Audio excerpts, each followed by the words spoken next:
Practice set 12.2 आहे. Standard कोणतं आहे 8. ओके. वर्ड प्रॉब्लेम आहे, खूप महत्त्वाचे असतात. वर्ड प्रॉब्लेममध्ये इथं ओनली वन व्हेरिएबल आहे. व्हेरिएबल किती आहेत 1. So be careful. एकच चल आहे बरं का. तर बघूया फर्स्ट क्वेश्चन बघूया. Mother is 25 years older than her son. So first condition आली ही काय. Mother is 25 years older than. एक कंडिशन सांगितली होती मी परवा, ती कुणाला आठवते का ती कंडिशन. कशाला एक्स घ्यायचं लहानला. मग लहान कोण आहे आई का बाळ.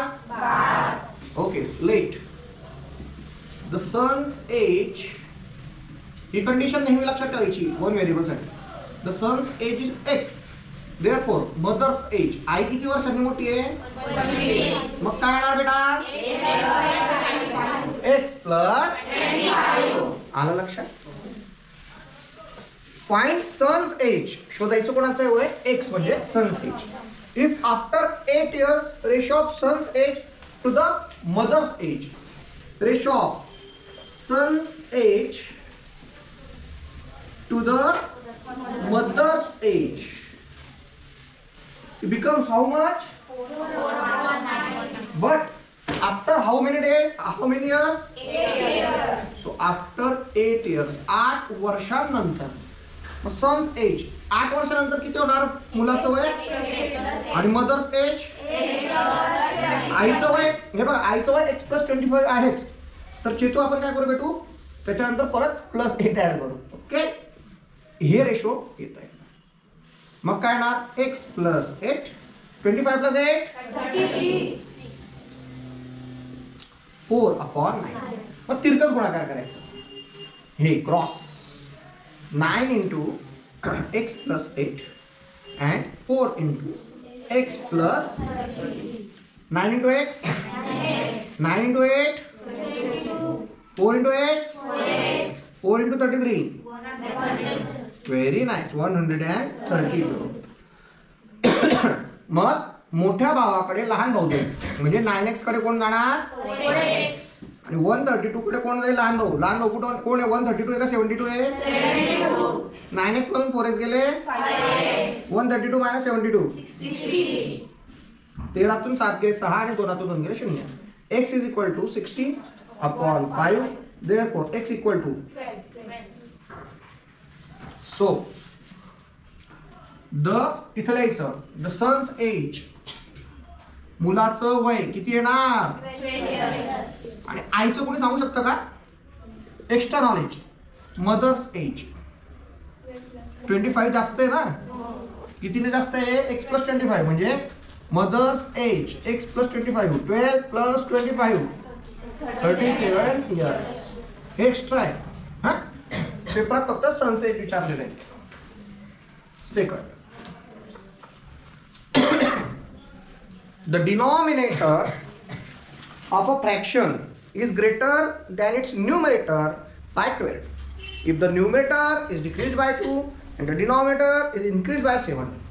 The new fraction is equivalent with 1/2. Find the fraction.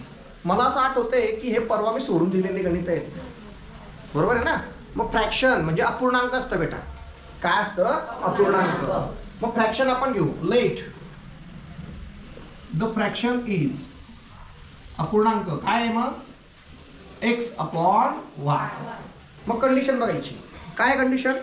The denominator of a fraction is greater than numerator. म्हणजे न्यूमरेटर काय आहे लहान आहे म्हणून आपण न्यूमरेटर x घेतलं. Let numerator is x. So the denominator of a fraction is greater than numerator by 12. Therefore denominator is equal to x plus 12. Okay, so fraction becomes how much? x/x plus 12. If the numerator is decreased by 2, condition by given condition. काय दिलेली condition? If numerator is decreased bye 2, if numerator is decreased bye 2, अंश कितीने कमी केलंय? 2ने. and denominator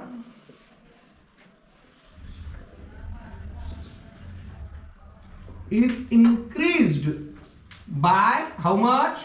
7. हे बघा, अंश कितीने कमी केलं? 2ने.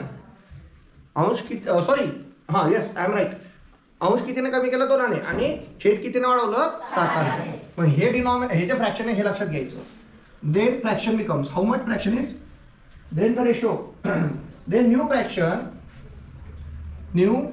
fraction is equivalent with 1/2. म्हणजे किती होणार? New fraction is 1/2. So first of all new fraction काय ते बघूया.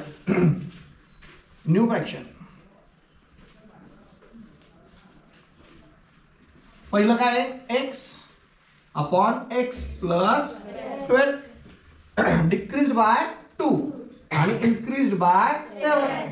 सो x मायनस 2 आणि x प्लस 12, हे काय? 12 प्लस 7, तर काय ना? x plus 19. याला न्यू फ्रॅक्शन, नवीन अपूर्णांक. So the value of new fraction is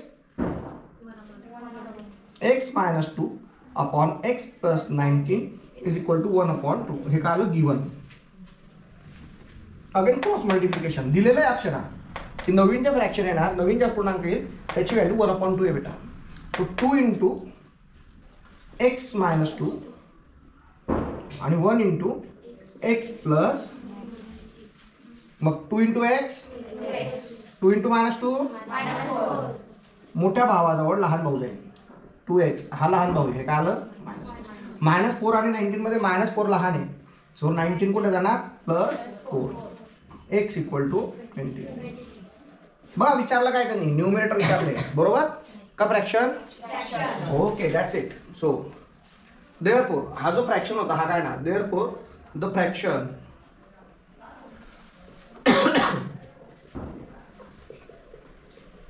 काय आहे?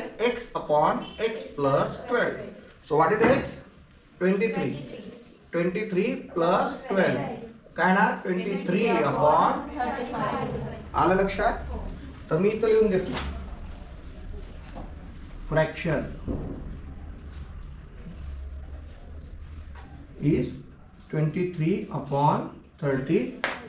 व्हिडिओमध्ये तो पॉईंट घेणार नाही, पण लिहिताना तुम्ही तो लिहून घ्यायचा. आलं लक्षात? चल, हे बघा 12.2 चं थर्ड नंबर. ब्रास काय तुमचं कशापासून तयार होतं? हे कॉपर आणि झिंक. मग त्यांनी काय दिलेले? ब्रास तयार करायचे कॉपर आणि झिंक. त्याचं रेशो दिलेलं आहे. किती आहे रेशो सुमित? Very good, 13:7. मग काय घेतलं आपण? Weight of copper in the brass 13x आणि झिंकचं किती आहे? 7. मग दोघांची बेरीज केल्यानंतर त्यांनी एक युटेन्सिल दिलेलं आहे, एक भांड दिलेलं आहे. त्या भांड्याचं वजन किती आहे नंदिनी? 700 ग्रॅम. किती आहे? 700 ग्रॅम. किती ग्रॅम आहे? 700 ग्रॅम. मग दोघांचं जर कॉमन वेट काढलं रेशोमध्ये 13x plus 7x equal to 700. तर एकाला 20x इक्वल टू 700. x ची व्हॅल्यू किती आली? 35. आणि मग 35 ने आपण मल्टिप्लाय केलं झिंकच्याने. 35 इंटू 7 245 ग्रॅम. बरोबर. आणि जर हे काय काढलं तुम्ही? झिंक. कॉपर काढलं तर काय येणार? सांगा मला. 13 इंटू 35 किती येतं? ते 455. आणि हे नंबर्स तर थोडंसं लक्षात घ्यायचं. मिनिमम 3 कॉन्झिक्युटिव्ह नंबर आहे. मिनिमम आणि मॅक्झिममची त्यांनी दिलेली आहे. तर रोनक मिनिमम किती पाहिजे बेटा? 45 आणि मॅक्झिमम किती पाहिजे? 54. 3 सलग संख्या, 3 कॉन्झिक्युटिव्ह नंबर्स. कोणते कोणते येणार?